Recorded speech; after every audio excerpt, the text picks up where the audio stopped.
David Andrew Wiebe Interviews and Music Business Podcast, Episode 32. David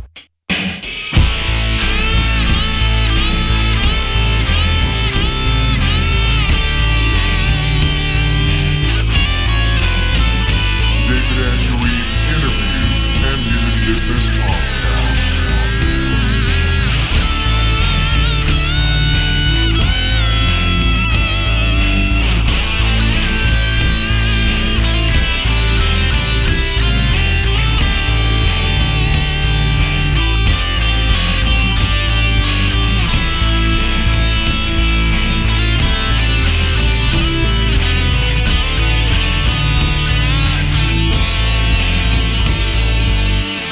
We would like to acknowledge the following sponsors, affiliates, and podcasting communities. OnStageSuccess.com. Learn how to put on a great live performance. If you'd like to support our show, click on one of the red links at the bottom of any of our blog posts. Blueberry Podcasting Community. A podcasting community that connects podcasters, advertisers, and listeners. BlackBerry Podcast Directory. Podcasts delivered directly to your BlackBerry podcast app. Stitcher, talk radio, live radio, and podcasts on demand, all in one app. And Red Flame at www.redflamerecords.com. Welcome to episode 32. We are your hosts, David Andrew Wiebe and Anime Alexander. How's it going, Anna? Peachy, man. Good. I love the word peachy. Everybody thinks it means I'm kind of pissed off, but it means I'm actually really happy.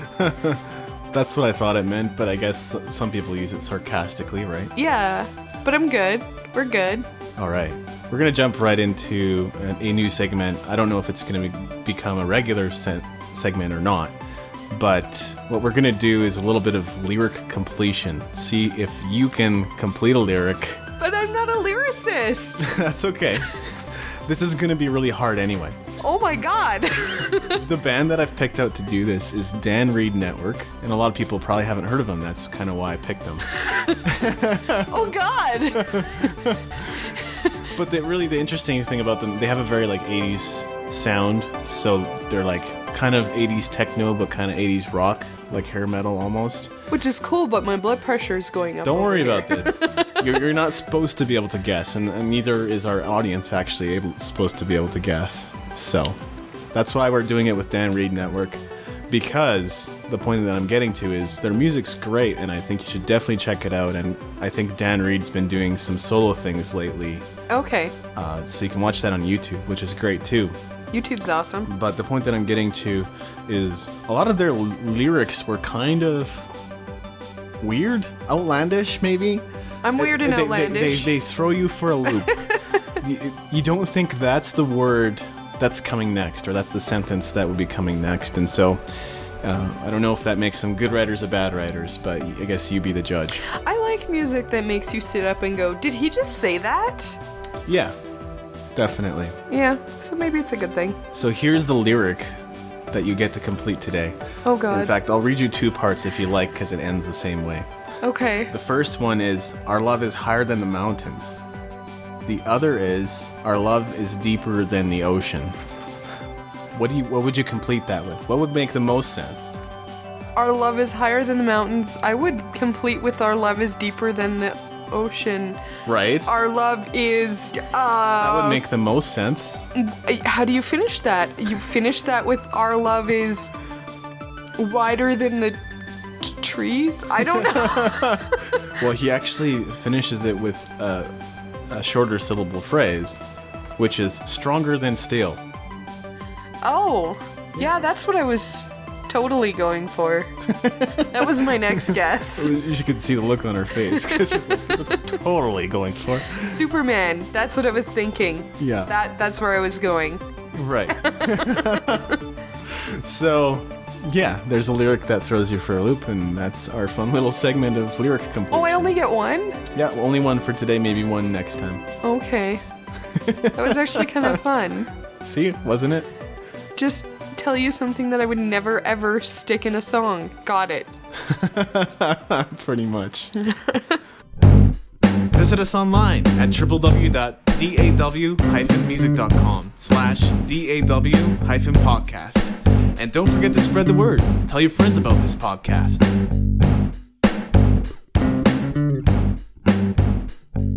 Well, let's jump into the meat of the episode. Today's interview is going to be David Hooper from Nashville, Music Business Radio, of course. That's really exciting. Yes, definitely. And how come I never... Well, no, it's scheduling, but I wish I could be involved in some of these kick-ass interviews. Yeah, well, we'll try to get you in on them when we can. Skype conference calls and whatnot. That's too bad. That's really exciting, though. It is. It's very exciting. He's a great author. I would check out Amazon.com or Barnes & Noble, wherever you buy books from. For sure. To kind of check out some of the things that he's written. I think there's one that was specifically titled How I Made $100,000 in the Music Industry last year or something like that. Somebody made $100,000 in the music industry who was an artist? Apparently David Hooper does, so. How does that work? Well, the man was a guitar player, but I don't think he's actively pursuing that part of his career. He does more informational things, right? Music Business Radio obviously would have to be profitable, otherwise... I mean, For sure. I guess most podcasting is kind of a labor of love, but that's actually on the radio. We're not. What? People don't want to hear us on their radios I'm sure they every do. week as we go 20 minutes over time? Well, we've been getting, I wouldn't say a rabbit following, but we've definitely got some core fans who are like, retweeting our comments and retweeting our blog posts and Which things is like that. exciting. Very exciting. Very exciting. I never thought that would happen for something I would be involved with, so I'm excited. Yeah. But we're looking forward to getting more comments. So, of course, comments at daw-music.com. Send them there. Send me another question. I love answering those. As evidenced previous... was it the last episode or the one before? I was excited. It was probably episode 29 or 30 that we did that. Yeah, So I we're up was to excited. 32 now. Oh my gosh. Our last one actually ran for 2 hours, so we may even just make this a very short intro and outro for this episode, and then we can ramble on in the next episode. How does that sound to you? I'm going to be fired soon. But any quick updates for our intro segment that you'd like to? Well, actually, yeah, I'm going to be singing at Global Fest here. There was 20 singers chosen to sing for the closing ceremonies. Not the closing ceremonies, the closing... I keep wanting to say ceremonies, but I'm meaning the closing night with the fireworks, things going bang. Yeah. I get to accompany fireworks. So I'm really excited about that. And I'm hoping to get either the director of Global Fest or Donovan Seidel, who actually violin soloed at the Olympic opening in Vancouver. One of those two in for an interview. So we're no promises. But I think it would be great to interview them because there's some really cool things happening at Global Fest. Yeah, absolutely. I mean, anybody that's involved in the industry in any capacity has earned the right to be on the show because they get to talk about a different aspect of it from a different perspective. And more often than not, that's exactly what we need, right? It's like if we're in a rut, we need something that's going to break us out of that paradigm shift. Yeah. And so... And I bring the classical side because I'm a geek. It's good. I think the classical side is great, and I, obviously, as a video game music lover, orchestral music has become such a strong part of that these days. And if we're going to talk about video games and soundtracks, here's another exciting show that I get to be a part of this year as part of the Calgary Philharmonic Chorus, because I love doing it every year.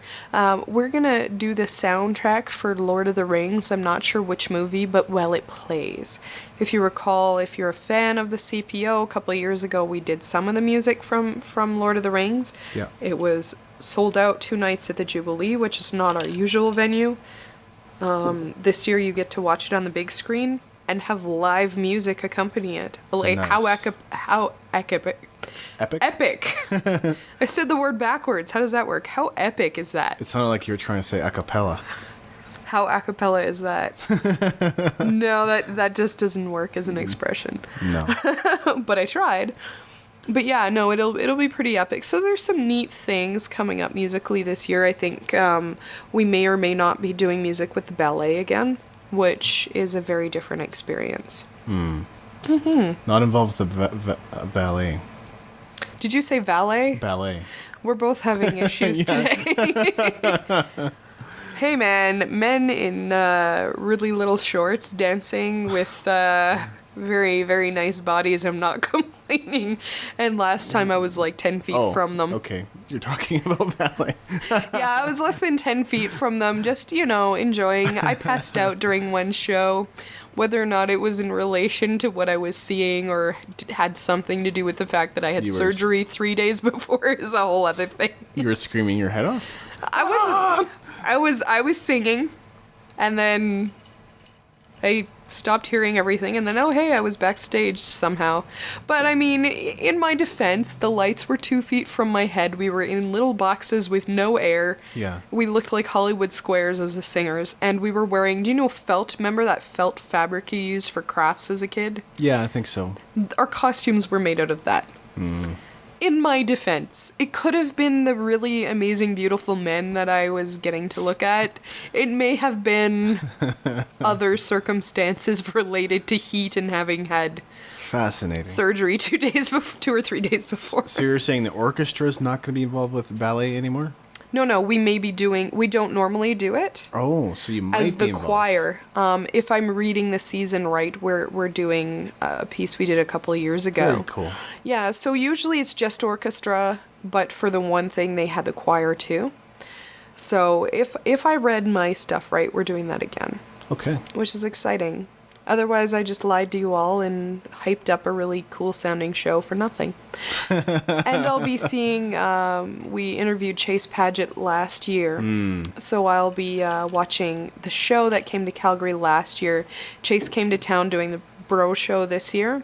And I'll be watching Six Guitars is for a special encore performance tomorrow night. I'd say definitely go back and listen to that episode if you haven't, because I have a couple of times. He's great, And isn't he? It's pretty good. Yeah. And did we ever talk about what happened to Chase?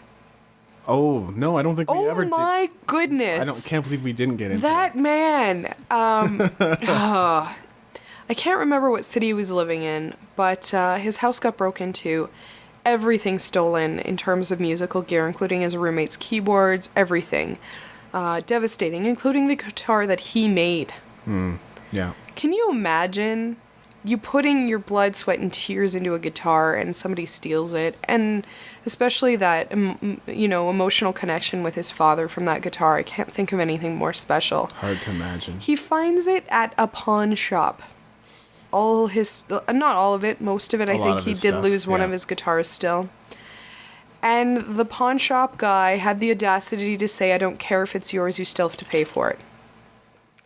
He did go back with the police. I don't recall exactly if he had to pay for it or not. Long and the short, he did recover most of his things. But the pawn shop owner had the audacity to say, "I don't care. Right. It's stolen goods. You're selling stolen goods. Could you not, is there not concern that you'll be charged too by the police? Wouldn't you at least pull these items off the shelf?" And just absolutely infuriated me. Wow. But great guy, really great show. Speaking of which, did we even talk about what happened the day of the interview? Do you remember? Oh, I don't know. Poor Chase. His car got towed away while we were at the Day art gallery, which we didn't mention, so we'll mention that now. And we had to drive him down to the impound lot to pick up his And he had to pay car. for it. Yeah.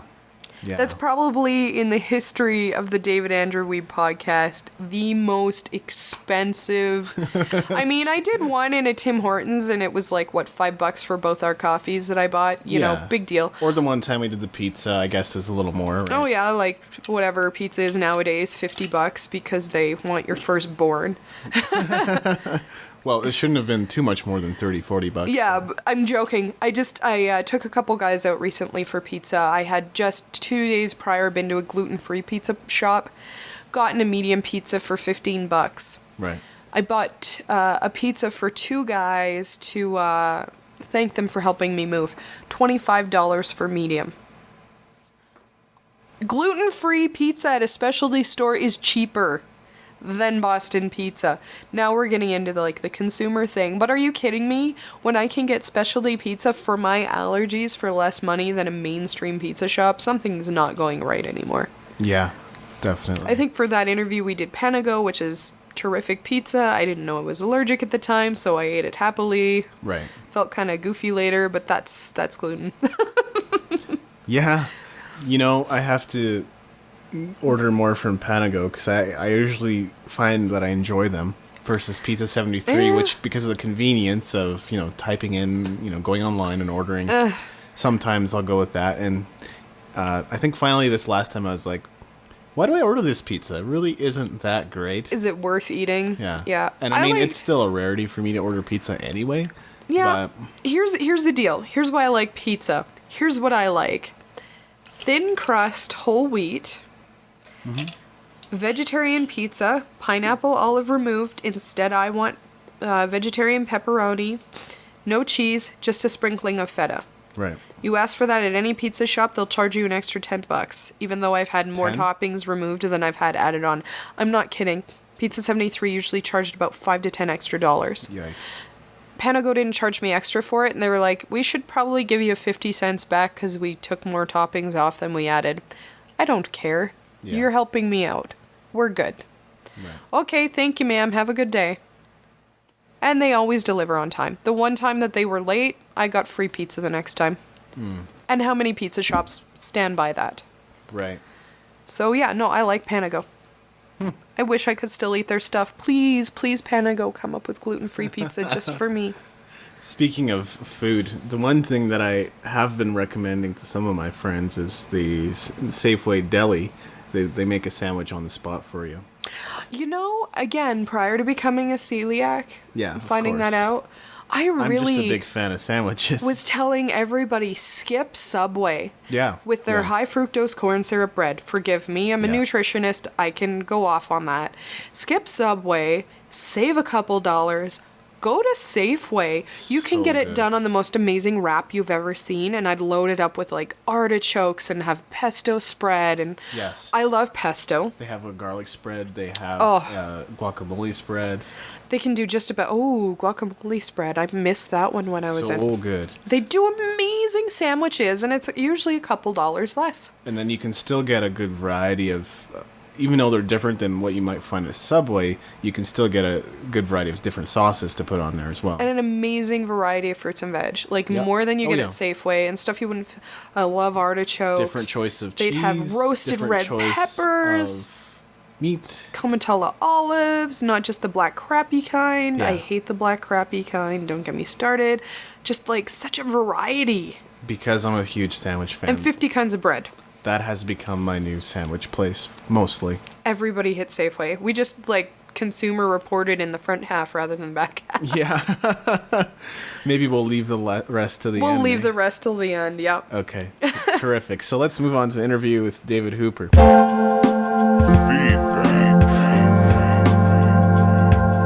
If you have any questions or comments regarding this podcast, send an email to comments@daw-music.com. So today I am chatting with the host of Music Business Radio, author of numerous books, and founder of musicmarketing.com, David Hooper. How are you doing today, David? Hello, glad to be here. Fantastic. Yeah, thanks for joining us today. So one of the things I like about your website is that you have a variety of practical ideas pertaining to building a music career. Talk about some of the ideas you would consider most important. Well, I think the most important is to connect with people on a personal level. And that could be your fans or the music business people that you deal with, whether they be agents, managers, club owners, bartenders at the club. I think it's bringing like a human element into it, because what has happened since we've had this internet thing kind of take off in the last 15 years is we really don't really have that in our life anymore. You think about, if you look back in the 70s, people used to get together, they'd play board games, or they'd actually, eat a meal together. God forbid we do that these days. And I think there's some kind of like biological thing that, we miss that. And if you really want to stick out, I think it's bringing that personal contact back into any kind of interaction you do. I think texting is great. We're on internet right now recording this call, so that this kind of stuff is great. But you really just can't replace the face-to-face contact and that's why people go to shows in the first place, right? Right. That's what's going to save the music business, is that face-to-face contact. So I guess the question then is, how can we bring that into building a career? How do we get face to face with people? What would be the benefits of that? Well, one of the things that musicians can do that is really important, in my opinion, is go to music conferences. Right. Or any kind of local thing. I know you're in Alberta, and there you've got music conferences. I'm in Nashville. We certainly have associations and conferences here. Anywhere you go, I mean, thanks to places like Meetup.com, or a lot of times you have to travel for these conferences, but anywhere you go, whether it be local, don't let where you are. I mean, I've worked with bands from all over the world. I remember I had one guy, and he was on the big island of Hawaii, which is the most, I don't know that it's the most kind of non-touristy rural island, but you're talking about, Hawaii, a group of islands out in the middle of the ocean. And then this is an island that isn't even, he would maybe have to hop a plane or boat or however they get to like Honolulu to do it. But you can even find places in the middle of the jungle almost, because a lot of people love to make music, and you can really do a lot when you connect with local people. And that would be the first thing that I would do, because people ask about Seattle, big music scene, or Detroit or Chicago if you're into like house music, big music scene. Atlanta has a great rap music scene, and people say, well, how do you become like the next Seattle or the next Los Angeles if you were into like hair metal in the 80s? And the truth is, you just have to do it with the people that are around you. I mean, who would have ever thought Seattle would be huge, right? Just a bunch of people making music together, and they all came up together, and anybody can do that anywhere. And that includes going out to shows, go support your fellow bandmates. That's what I talk about when it comes to making connection. Supporting other musicians. I mean, that's what's going to do it for you. That means going to their shows as well as performing with them and making music together. And I do remember reading on your blog that there aren't any distinct advantages to geographical location. Well, I mean, I think if you were to be, let's say you were in Nashville and you're a country artist, I mean, I think the great thing about being in Nashville, one of them, is that you can say you're from Nashville. And if I was a country artist just traveling the Midwest, people might take me a little bit more seriously than a country artist from New York City. But, really when it comes down to it, it's kind of like having an independent or a major label release. The bottom line is, people, when they buy a CD, they don't look and see what label it's on. They just want to know that the music is good. So, I think that a lot of the music businesses down the road, you don't necessarily have to move. People use that as an excuse, I think. So, oh man, I can't really start my music career till I'm in Nashville, New York, or LA, or maybe Toronto if you're in Canada. But the truth is, like I said, there's music everywhere. Go to meetup.com. You're going to find a group of musicians, and you start from where you are. And then if you outgrow where you are, you can certainly move to one of the bigger places, but don't let that be an excuse to start. Yeah, totally. So the music industry is not dying, it is changing. What thoughts does this sentence bring to mind? Well, it's how music is consumed. I mean, for 100 years, 150 years, we would put music on either like some kind of cartridge or wire. They used to use wire, and it's these big machines. This is a funny side note, and I know that I'm going to probably lose people here, but that's actually how spies, like during World War II, they used to record these calls on wire, but it's not a really great medium for keeping sound. And these big spindles of wire, like huge, were so loud these people could listen in. And anyway, that's how they would tap these lines. That's a whole nother thing. But bottom line is, you can record music on just about anything, and we have for a number of years, whether it be CDs, 8-tracks, cassettes, vinyl records, digital audio cassettes. I mean, there's been a million formats there, but now we've got this whole digital thing where the music is not attached to anything physical. It's kind of like water, as opposed to selling water inside of a cup. We're just selling the water now. And it's great. I mean, I love being able to get something instant. And that's changing everything for people, though, because we don't need the trucks. We don't need the stores. A lot of record stores. A great record store up in Canada, Sam the Record Man. It's there for like 50 years or 100 years. And Sam the Record Man is gone. Tower Records is gone. Blockbuster gone. Sam Goody dying. I mean, all these guys are dying down here.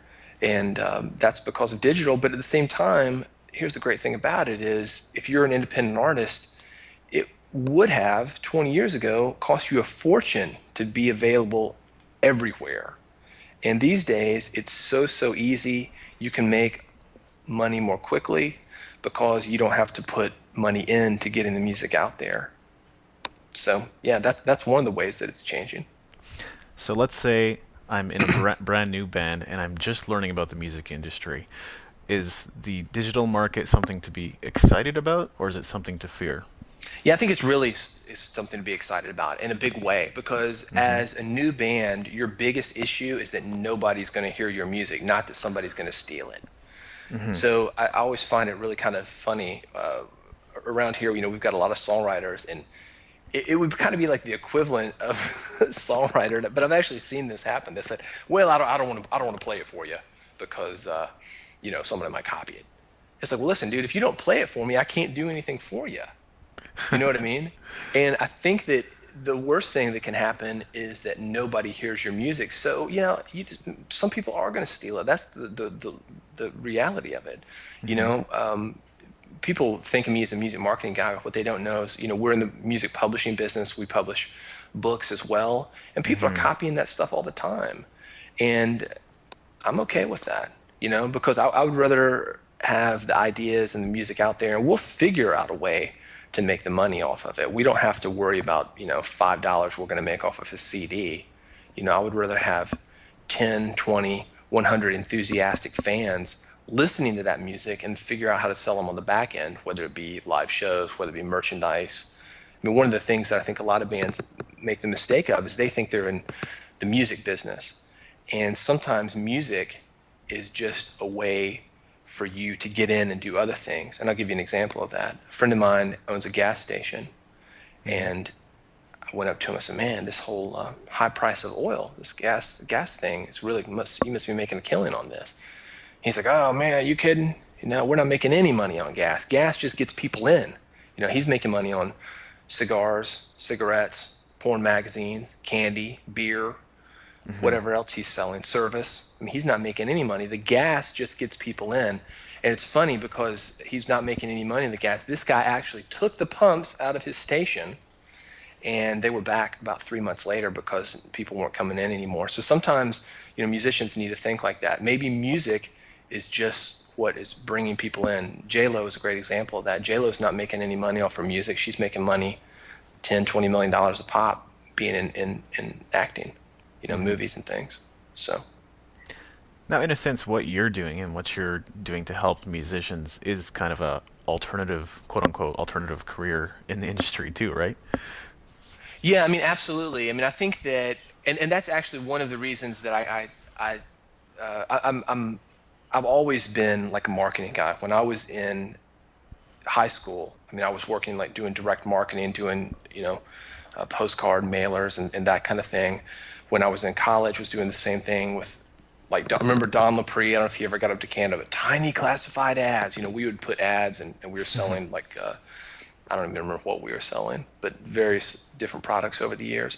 So I was always a marketing guy, but I was also a musician. I grew up in Nashville. It was on my first record when I was 5 years old. I went to school for music. I've got a degree in music. But the truth is I'm not a very good musician. And I'm okay, but I also didn't really want to have that life. I don't smoke, I don't drink, and I really prefer a place that's smoke-free and quiet to like a club, and I like a little more space than like a Hyundai driving on the road, you know? So I realized that I knew musicians. Had been a musician for about 10 years, and I was good at marketing. That's how I was making my money, and have always made my money. And I was like, okay, I want to be in the industry, and this is an opportunity for me to stay in here, and that's what I did. So yeah, if you want to be in the music industry, there's tons of opportunities. You know, most producers, one of the biggest producers in Nashville, Dan Huff, and he's working on a new Keith Urban record right now. You know, he started out as a guitar player, and has done a lot of guitar work. Was in a band in the 80s called Giant that people may remember. And you know, that's most of the guys. As a matter of fact, if you go to musicbusinessradio.com and listen, we've got a brand new guy, a huge producer named Michael Omardian that we're doing a show right now with, and he sold 350 million records, if you can believe it. Started as a musician, but moved over into production and things. So that's fairly common, and that's actually a really good space, because I think that we need more people in the business who understand musicians and understand that what we're selling is not just like a commodity, but it's really something special, and there is an art to it, and we want to try to preserve that, but also make money. So I think the musicians who are in the business end of things kind of add to that balance. That's great, because I certainly want to make my listeners aware of the different types of careers out there. Yeah, musicians need help. I mean, as a musician, you know that. So there's a lot of really great opportunities, and I think it's really inspiring. Again, I'm not here to plug Music Business Radio, but we have all sorts of people from booking agents. We have managers, we've got producers, we've got A&R guys on there, and I think that's kind of a good opportunity. Kind of one of the questions I love to ask is like, what is your typical day like? And a lot of those guys give their contact information. They're always really cool. Not always, but 95% of the time really cool about people approaching them. And I think that the people in this business, especially here in Nashville, I found are just really super passionate about it. Record label people get kind of a bad rap, but like I said, a lot of them start as musicians themselves, and they're glad to help, because I think that that's what it's going to take for us to really kind of save this industry and keep it thriving. Right. Well, to shift gears a little bit, how important is it for a band to have a YouTube presence or video presence? Well, on one hand, I think it's great, because I think it can help people to get to know you a little bit better. We talked about the personal relationships at the very beginning of this. Right. And I think that YouTube adds another element to that, because you can see people, you can kind of get a vibe for them maybe outside of the music that they play, just the audio recordings. On the other hand, you've got YouTube, which is maybe the number 3 most popular site right now, third most popular. I mean, it's in the top 5 certainly. Yeah. And they have a lot of traffic, and there's an opportunity for you to turn those people into fans. So that's great. There are people, I don't know if you know this, but there are people that are just posting videos of their kids and their family, or just funny jokes, or there's a raw food guy that my project manager loves, that he's always juicing and giving like juicing recipes. And these dudes are making a living from YouTube videos. They just got a flip cam, started making videos, and they're the new rock stars, right? Yeah. So I think there's opportunities for money. At the same time, I know that every once in a while there will be a musician that will come out, Justin Bieber's one of them, that was quote unquote discovered on YouTube. And I think that that's a long shot. If you're going to throw something out there, I think it should just be an extension of what you're doing with your live show and your other music business. Don't do it hoping to be discovered. I mean, you can hope that, but that's really a long shot. You're going to have much better luck when you do it as part of a complete promotional package. Right.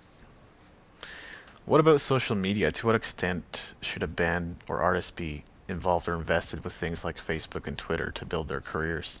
You know what? I think it's the same thing as I feel about YouTube. I think it's part of the complete package. I think it's really great for you to, be in touch with people. I love Twitter. I think it's a really quick way to be in touch. You and I may have actually gotten in touch via Twitter initially. I can't remember. That's right, we did. But so it's cool. I use it, and it's a good way to approach people. It's really quick and non-invasive, and I would absolutely do that. I think it's great if you're going to use something like TwitPic or Lockers or Instagram, where you can upload content of shows and kind of have that conversation with people.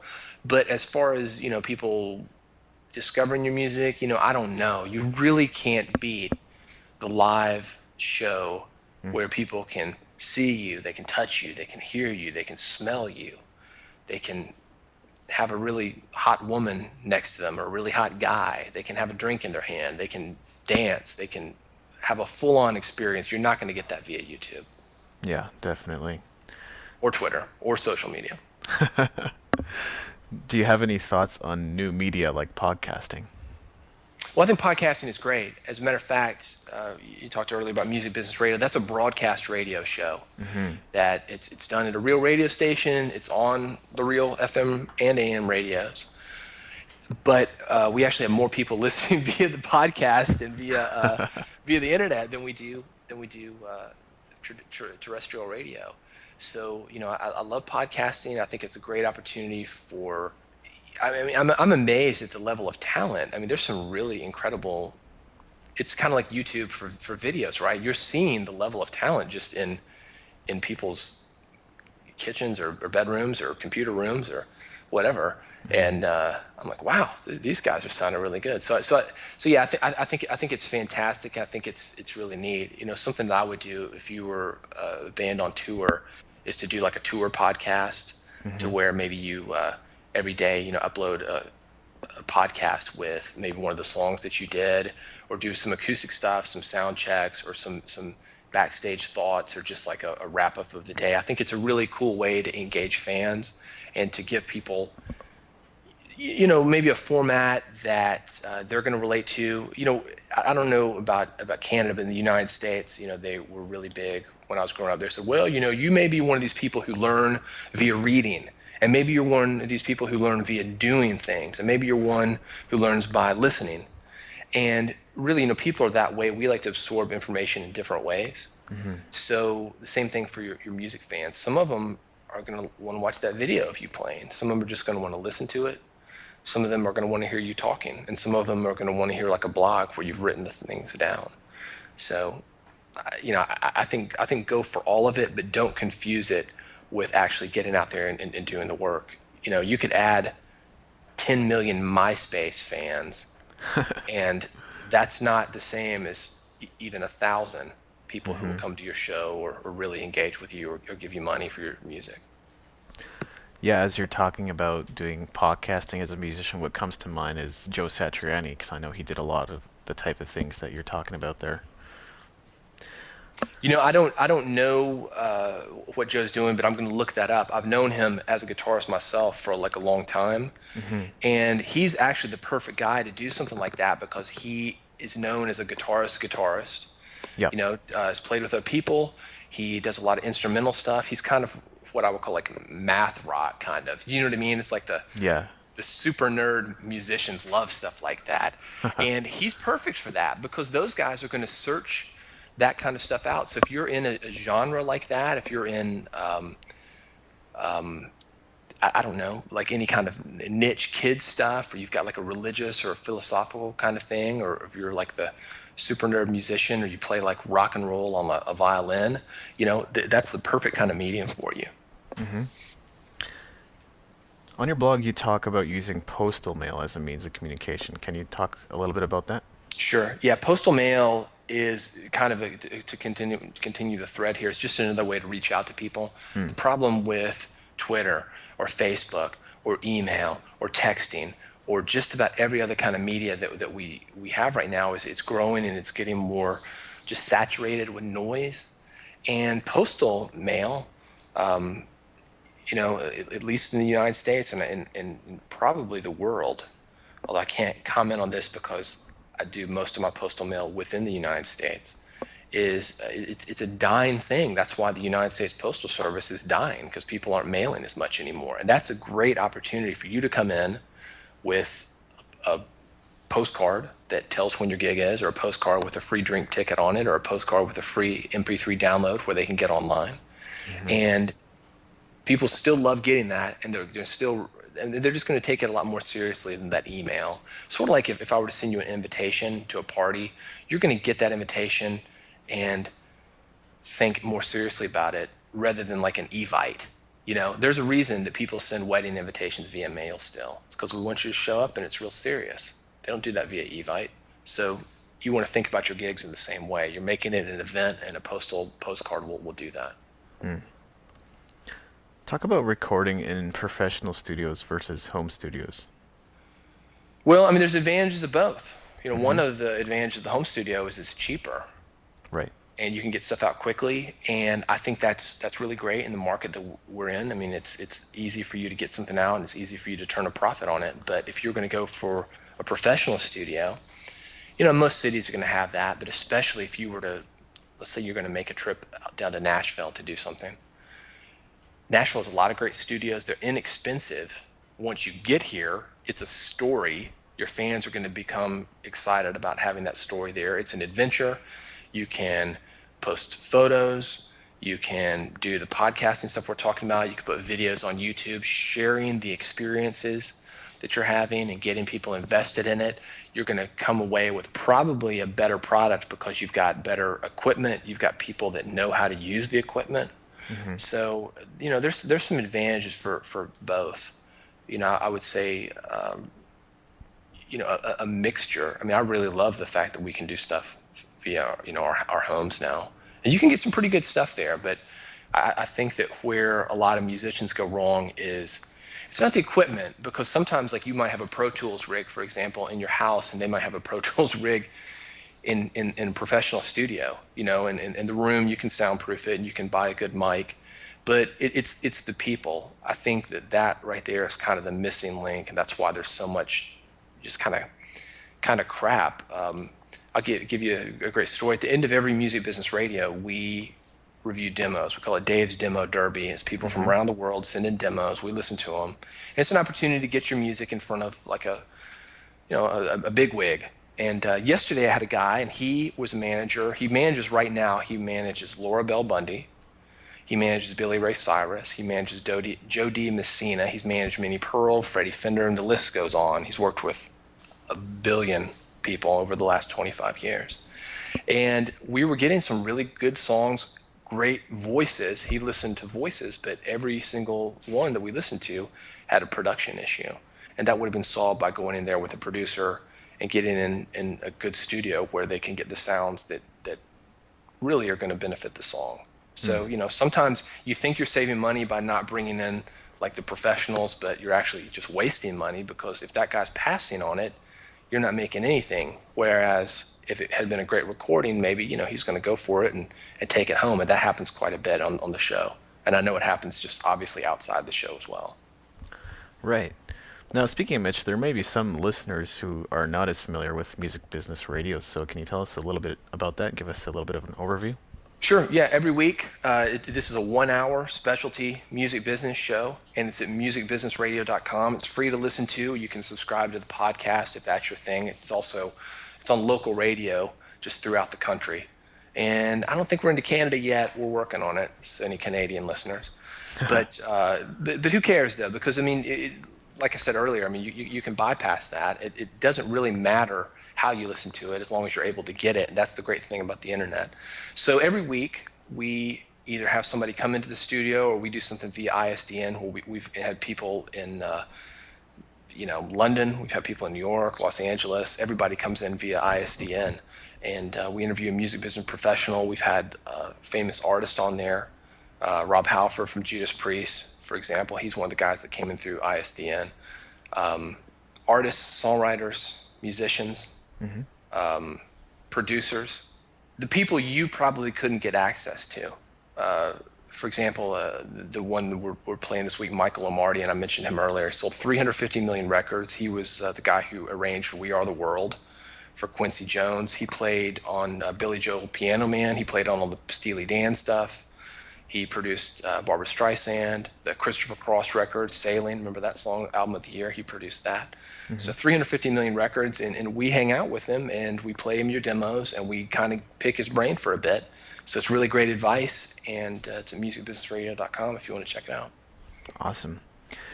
Because you interview so many people, you must pick up a lot of great ideas. What would you say are some key points, if there are any, that you've acquired over the years? I'm pulling out my notes here from yesterday's show, because I've got them on my desk, and this guy said it so brilliantly. We were talking to Stuart Dill, and that's the guy that I mentioned. And just let me give you this list: Minnie Pearl, Freddie Fender, The Records, Dwight Yoakam, Jody Messina, Point of Grace, Billy Ray Cyrus, Laura Bell Bundy, She Daisy. He's managed all those guys, and had him in, and he, I thought, really kind of broke this down, because I asked him something very similar, and he said that it's 1, talent, 2, team, putting a team together, and 3, timing. And you really got to have all 3. We all know that there are really some incredibly talented people that just whatever, they're like a nomad, lone wolf guy, that just can't get it right. They've got bad management that screws things up for them. I can't tell you how many people we run into that just have bad management. We just don't care about dealing with them. The guy's real talented, but maybe he's got his mom managing him or something, and we just don't want to deal with her. She makes things difficult. And of course, like timing.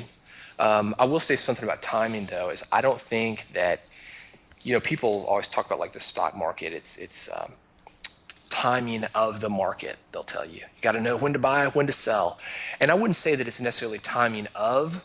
I think that it's timing in, and that just is you kind of buckling down for the long haul and saying, listen, I'm gonna do this. I want to be a musician, and I'm gonna do whatever it takes to do one. And you keep showing up, and you keep playing the gigs, you keep writing songs, you keep putting albums out, and eventually people are going to respect you. And even if you've had a hit, I think a great example of this right now is Poison. And I don't know how familiar you are with them, but about 85, 86, those guys came out. Totally. And then they were dead. Grunge came in, just wiped them off the map. Now they're back. Listen, I saw them about 5 years ago just as a fluke. We hit some comped tickets. They're selling like 12,000 people a night. I was like, what? All this like neon, I don't know if you remember that, like neon green, it just came out of the woodwork. They still have a fan base. And Cheap Trick is another one of those that I could go on and on listing those guys that have just been around so long that you're going to respect them. And so even if you've had a hit and you go away, you can come back. If you've never had a hit, eventually you're going to get your opportunity to do it. I really believe that. So I think it's just showing up. Sweet. Well, I read on your website that you are going to be hosting some live events next year. Talk a little bit about that. I tell you what. Let me come on this again, and Okay. I'll tell you more about that. But I'll just kind of give you the quick and dirty about it. I've been working on a book, the last real music business book that I put out, and I've had some gold planners. I've had some other little things come out, audiobooks. Which, by the way, I've got a couple free audiobooks. I've got one about selling more CDs, having a CD release party. I've got one about networking, and you can get them free at musicmarketing.com. Just sign up. I'll send them to you via email. But it's been a while since I have done a real music business book, like in print. I was like, yeah, it's probably time. It's been about 10 years. And I was talking to the people on my team, my project manager, and we were like, well, listen, why are we waiting with, or why are we just going to stop at doing just a book? Why don't we just do what you're actually saying? Remember when I was talking about bringing it to the people and making those personal connections? People just don't want to read a book. I mean, some of these musicians, no offense, they're not readers. That's why they're musicians instead of attorneys or lawyers or something. So we're going to put a book out. We're going to be doing some live events. We've got stuff we're working on like all over the country, and also in Canada as well. And we're going to bring it to the people. We're going to get people connected. We're going to get them, because I really take this really, really personally. I mean, I grew up in Nashville, and this is a town that makes, Nashville is Nashville because of the music business, and the community here is the community here, and such a great thriving community because of the musicians and the songwriters. I really believe that's what makes this such a great town, and I want to bring that to other people, and I want to help Nashville out. So I'm really dedicated to getting in front of people and helping them learn about the music business and helping them make money using my marketing skills for that. And we're taking it to the people. So that's what's coming up in 2012. I got a new book out, and the book is actually going to be free. Again, this is my philosophy of believing in this. And some other goodies as well. The show is going to expand, and we've got some cool stuff. So musicmarketing.com if you want to keep updated on that. Now, a lot of the books that you've previously released do have rather compelling titles. So what sort of information can people expect if they were to delve in? For the new book?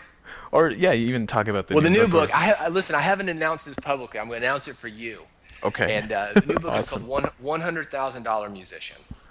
And the reason I picked that title is because I had a book called How to Make $100,000 a Year in the Music Business. Yeah. And the truth is, you can make a whole lot more than that, but I needed to have a number where people could get their head around, where they weren't like, oh, that guy's lying. What does he know? But I see it every day. I mean, I can't tell you who this was. We had a writer come in the radio station, and we were talking about, this is one song that he wrote. And he goes, I didn't make much money on it. And we were like, how much? Do you mind? Because I tried to ask those questions, and he was like, about 260,000. So that was one song for this guy, right? And the performance royalties off of it. Not a bad take. And you can make a lot of money in the music business, and $100,000 musician. It's going to cover all of the stuff that we've been talking about today. It's going to cover social media. It's going to cover some big picture stuff. It's going to just, I think, make people feel a lot better about the changing market that we're in, because a lot of people are scared. They, like I said, the music business has changed a lot, over the last 10, 15 years, and they don't know what to do. But I've been in there in the trenches, figuring it out, and I'm going to explain it to everybody in this new book. Awesome. And, I've definitely talked to a few other people who've said something similar in that, there's virtual unknowns out there who are making tens of thousands of dollars a year doing what they love. Oh, yeah. I mean, I really specialize in that. I mean, I've done a lot of stuff from everybody from garage bands to the platinum guys. But, a few years ago, I kind of wanted to go back underground, because those are the guys that really just fascinate me. It's like the dudes you've never heard of. Texas is really amazing for this. You got dudes who don't even leave the state of Texas that are just killing it down there. They just, tour like crazy. They pull a trailer behind them, and, and they work, and they're working. That's the thing I think stops a lot of people, because it is work. But yeah, man, I mean, there are guys making so much money. There are the writers behind these songs, the publishers behind these songs. And I think that's really kind of the shift. It's not that the music industry is dying per se, but there's a huge shift where all the money used to belong to like the big six, they call them, the big six labels of the big publishing companies. And all that money has been shifted and just kind of spread out between, whomever. So yeah, it's a good opportunity for people. Nice. Well, I know there are a variety of places where you can be found on the web, so why don't you list off a few of those for our listeners? There's really just a couple places. One of them is on the blog that I write at musicmarketing.com. Mm-hmm. If you want to hear the radio show, it's musicbusinessradio.com. I'm also open if anybody wants to contact me. If I said something, you've got a question about it, you can do that through Twitter, which is twitter.com/David Hooper, if you want to get me just directly. Is there anything else you would add before we wrap up? I would say just keep at it, man. I would say keep at it, have the goal, because there's going to be a lot of things that are going to get in your way. I mean, I believe the world is a really, really great place, but at the same time, it's like, you've got family people that are going to say, well, they don't get it. They're like, man, why didn't you just go work at the factory? Or why don't you just, they don't understand that you can make a living as a creative person. Plus, right. You've got your own internal stuff going on in your head. Like, oh, I'm not good enough to do that, or I'm not good enough to move to Nashville, I'll get killed, or whatever. So yeah, I mean, I would just say, have the goal and really, get focused on it, because once you have that goal, that's when you get the desire that's big enough to where you can overcome all these things. And I would just say keep at it, and if you need help, twitter.com/David Hooper, that's why I'm here. Nice. Awesome. Well, thanks a million for joining us today. Yeah, it's been fun, man. It's fun. I'll come back when the book is out, and we'll dig through it a little deeper if you want to. Oh, that'd be great. This podcast is a part of the Blueberry Network. You can find this and other great podcasts at blueberry.com. That's blueberry with no e's.com. And we're back with the closing segment. We're going to wrap up with a few more consumer things, right? Oh yeah, I have a few things to say. Oh, don't get me started. All right, I'm getting me started, because you're not getting me started. A couple cool things. Urban Thrift has contacted me. They have no idea I do a podcast, and they have even less of an idea that we talk about consumer things. Of course. They asked, what do you like and what do you hate about thrift stores? What do I like about thrift stores? Hello? Bargains. How many times have I walked into a thrift store and seen the tags on the clothes still? Or things that have been worn once. Right. You can get a grad dress for your daughter for $20. Really nice dresses sometimes. I've seen wedding dresses, I've seen medieval clothing, good deals. And that's where I buy my shoes. I think the most I've spent on a shoes was $10 at a thrift store, and they were really stinking nice shoes. Great thing. They do charge a little bit more than some people expect at consignment stores and stuff, but they still, they have to wash everything. Fine. No, it shouldn't be free. Some people complain it should be. I absolutely feel it should not, especially with the customer service at some places. Especially Urban Thrift. They're great. Last time I was in there, I tried every single shirt on in the store. They did not complain. My issue, and I'm a woman, and I'm a odd shape right now. My issue with thrift stores is I don't have I'm fashion challenged. Okay, I model, but I get help with that. Sure. But I'm fashion challenged. I need to kind of see an outfit to know what goes together, and I also have no stinking clue what flatters my body. So often I have to try on, again, every single item in the store. You walk into Value Village or any of these other ones, you get looked at like you just tried to kill someone's kid. Really? Oh, don't even get me started. I literally pull out a grocery cart and like fill it with clothes until I can try them all on. One or two things might fit me. Right. I've had times where the whole grocery cart, nothing fit. Yeah. I have a really weird body shape. I'm bigger in other places and smaller in other places than other women. I'm curvy. Do not like how I get treated for that. Urban Thrift is great. So they contacted me back after this comment and said, hey, we're bringing in a stylist to help you out for free. I don't know if we'll be doing a supplemental podcast about that or if I'm going to maybe bring somebody with a video camera and get that done that way. Very interesting. But I would like to share with you guys what Urban Thrift does. And honestly, like, please check them out. They're in the Northeast near the Whitehorn Station across from Value Village, ironically. And their customer service is really second to none. I had to go in there for a costume thing once because for modeling, the guy went in the back. Like, they worked their butts off to try to get me what I needed. They're really fantastic. The other issue I have, and business owners, please listen to me. I don't care if your business is big, I don't care if it's little. If I have a complaint, I'm not there to get into a fight or be nasty. Yeah. I realize there are customers who are that way. But if somebody approaches you with a complaint and you react with an adversary attitude, you're already setting this up to fail. If I approach you about your business, it's because I care about your business, I like your business, I want you to continue to be awesome, and I don't want to see things bring down your business. You know, if there's a problem with a bathroom in a Walmart, I'm not complaining. If there's a problem in a bathroom in a cafe or something that I really like, I'm going to say something because I care. I don't want you to have people go in the bathroom and be like, I'm never going back there again. Yeah. I like it. I want to keep the business good. I'd like to see you guys continue to stay in business. Yeah. The issue I'm having is with business owners or staff treating it like either I'm weird for complaining, it doesn't matter, or making excuses. I've complained about bathrooms recently in a couple different places. One being the library, I practically lived there prior to my board exam.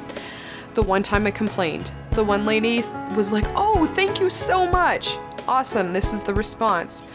Another time I complained, I got an eye roll. Both times it was run out paper towel. Another day, yeah, it was probably some kid or some teenager, or maybe it was an old person having troubles with it. They've got the disposable cups. Yeah. They were all over the floor. Considering I stood in line, lots of people saw this. And that changes your perception of anything, right? Oh, they don't care.